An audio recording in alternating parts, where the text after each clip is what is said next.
અને ગુજરાતમાં તો તમે જો સૌરાષ્ટ્રના પણ અલગ અલગ રાખે છે, કેમ કે ત્યાં ગોગા બાપા તરીકે ઓળખાય છે, રાજપીપળા સાઈડે ભાદરવા દાદા તરીકે ઓળખાય છે, રાજસ્થાનના પાપુજી રાઠોડ, કેદારી રાઠોડ, કલાજી રાઠોડ, આવી રીતે અલગ અલગ નામથી અલગ અલગ પદ્ધતિથી લોકો માનતાઓ કરતા હોય છે.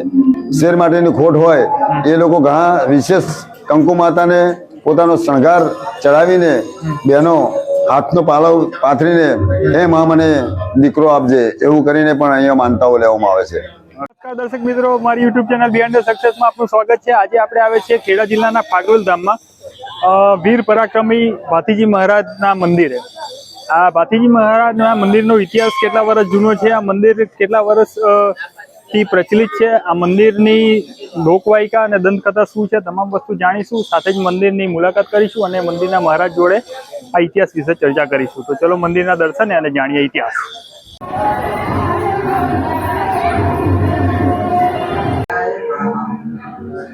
આજે આપણે આવે છે ફાગવેલ ધામમાં, ખેડા જિલ્લાના ફાગવેલના મંદિરે, ભાથીજી મહારાજના મંદિરે. આ મંદિરનો ઇતિહાસ કેટલા વર્ષ જૂનો છે, આ મંદિરની આસ્થા અને લોકોની શ્રદ્ધા કેવી છે એના વિશે વાત કરીશું. સાથે જ મંદિરના મહારાજ છે એમની જોડે પણ ચર્ચા કરીશું. તો મહારાજ, આ મંદિરનો ઇતિહાસ કેટલા વર્ષ જૂનો છે? મંદિરનો ઇતિહાસ અંદાજે એવું છે કે 429 વર્ષ પહેલાનો છે. 429 વર્ષ પહેલા. એટલે ભાથીજી મહારાજને આમ જન્મ નવા વર્ષે થયો, એના પછી વધારે અહીંયા આગળ સ્થાપના ને ભાથીજી મહારાજનો જન્મ કારતક સુદ એકમના દિવસે થયો હતો. કારતક સુદ એકમના દિવસે મહાકાળીના વરદાનથી થયો હતો. મહાકાળીએ પોતે એમને શ્રીફળ આપ્યું હતું વરદાનથી, અને એમને અમરતાનું વરદાન પણ સાથે સાથે આપ્યું હતું. અચ્છા.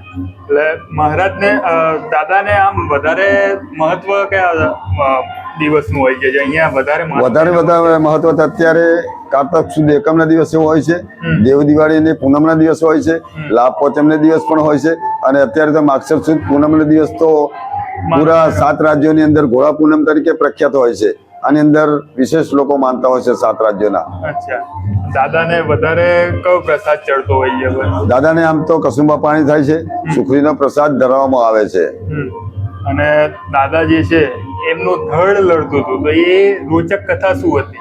દાદાનું જે ધડ લડતું હતું એ મહાકાળીના વરદાનથી આ બધું પ્રાપ્ત થયું હતું. જયારે ભાથીજી મહારાજને વરદાન આપ્યું હતું કે એમની માતાને, અક્કલ માતાને વરદાન આપ્યું હતું કે આ દીકરો તારો હું આપું છું શ્રીફળ, એ અમર થશે અને સમય જતો આ મોટો થશે અને ગાયોની ગોવાળ બનશે, ગાયોનો ગોવાળ થતો નાગદેવતાની સેવા કરશે, અને સમય જતો જ્યારે લગ્ન સમય આવી ગયો ત્યારે જે વરદાન પ્રાપ્ત કર્યું હતું એ વરદાન મુજબ મહાકાળી અને ખોડલ માતાએ એમને લગ્નના સમયે વરમાળા તોડાવી અને ગૌરક્ષા કરવા ભાથીજી મહારાજ નીકળી ગયા.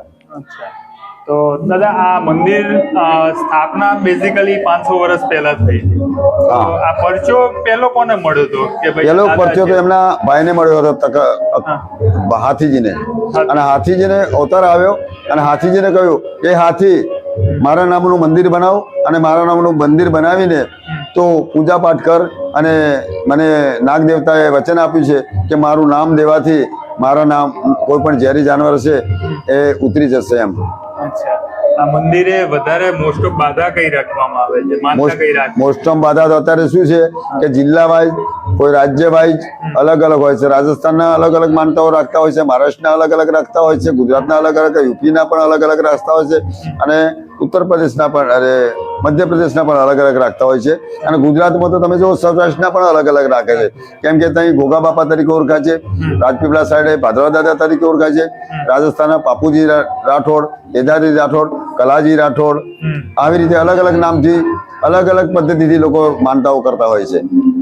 વધારે આ ભાથી દાદાને વધારે કોણ પૂજન કોણ કરે? ક્ષત્રિય કોમ તો ખરી. અત્યારે તો ક્ષત્રિય કોમ તો ખરી જ, પણ આમાં શું છે કે દાદાની ઉપર તો ટોટલી કાસ્ટ અંદર ભળી ગઈ છે. કેમ કે આ એક તો શેષ અવતારી, લક્ષ્મણ અવતારી, વિષ્ણુ અવતારી, અને આમ તો નાગદાદાએ વરદાન આપ્યું છે કે મારું નામ દેવાથી ઝેરી જાનવર ઉતરી જશે. એટલે કોઈ પણ વ્યક્તિને જો ઝેરી જાનવર ડંખે તો હરેક જ્ઞાતિ, કોઈ પણ જ્ઞાતિ અહીંયા આવીને દાદાના ચરણોમાં આવી જાય તો એમને લીમડાનો ઝાડો નાખવાથી, એમની શ્રદ્ધા બેસવાથી અહીંયા ઝેરી જાનવરનું ઝેર પણ ઉતરી જાય છે. અચ્છા.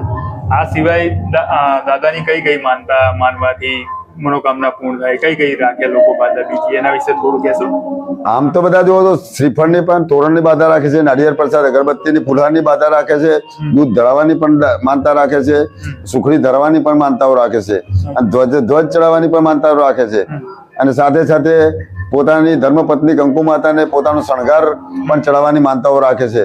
જેને એમ માનો કે શેર માટેની ખોટ હોય એ લોકો ઘણા વિશેષ કંકુ માતાને પોતાનો શણગાર ચડાવીને બહેનો હાથનો પાલવ પાથરીને હે માં મને દીકરો આપજે એવું કરીને પણ અહીંયા માનતાઓ લેવામાં આવે છે. દાદા આપનું નામ જરા બોલી દેશો? મારું નામ રાઠોડ કોદરસિંહ ગુલાબસિંહ રાઠોડ છે.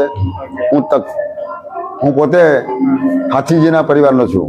અચ્છા મિત્રો, આ હતા મહારાજ જેમણે આપણે ભાથીજી મહારાજના ઇતિહાસ વિશે જણાવ્યું. હવે મંદિરના ખાખરિયા વનના પણ આપણે મુલાકાત કરીશું અને ત્યાં પણ જાણીશું કે ત્યાંનો ઇતિહાસ કેવો છે. મિત્રો, ખેડા જિલ્લાના ફાગવેલ ગામ છે એ અમદાવાદથી 55 કિલોમીટર દૂર છે, જ્યારે મૌદાથી 30 કિલોમીટર દૂર છે, અને તમે આ બાજુ ગોધરાથી આવો તો પણ 50 કિલોમીટરનું અંતર છે. તો અહીંયા વધારે most of MP, Rajasthan, Uttar Pradesh અને ગુજરાતના લોકો તો આવે જ છે, પરંતુ નજીકના લોકો પણ આવે છે. તો અંતર તમને મેં જણાવ્યું છે, એટલું અંતર અહીંયા થાય છે. જય ભાથીજી મહારાજ. મિત્રો, તમને મારી આ સ્ટોરી પસંદ આવી હોય તો લાઈક કરજો, ચેનલ પર ન હોય તો સબસ્ક્રાઈબ કરજો, અને વિડીયોને બને એટલો શેર કરજો, અને કોમેન્ટમાં જય ભાથીજી મહારાજ અચૂકથી લખજો. આવા જ અવનવા વિડીયો સાથે ફરી એકવાર મળીશું. ત્યાં સુધી મને રજા આપો. જય ભારત, જય હિન્દ, વંદે માતરમ.